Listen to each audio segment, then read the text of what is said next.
আমরা বর্তমানে মন্দারমণিতে হোটেল সিন্ধুকোনাতে রয়েছি। এবার হোটেল সিন্ধুকোনা থেকে আমরা মন্দারমণির কাছাকাছি কয়েকটা ঘোরার জায়গা যেমন রেড ক্র্যাব বিচ, সান টেম্পল, এই জায়গাগুলো আজকের বিকালে ঘুরে নেব।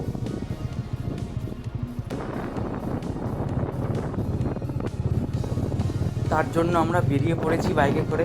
খুব সুন্দর লাগছে এই মন্দারমণির আশেপাশের এই এলাকাগুলো।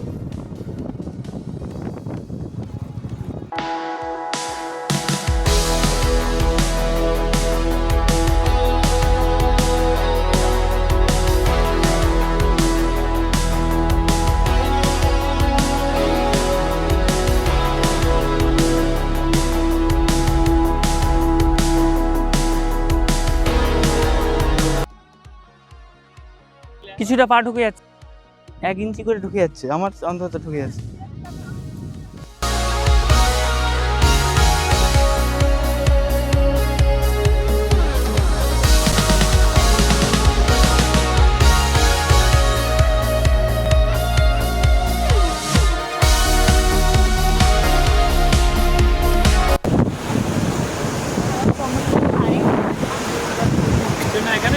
মন্দারমণির সমুদ্র মানে খুবই সুন্দর ঢেউ উঠছে, লাল সমুদ্র।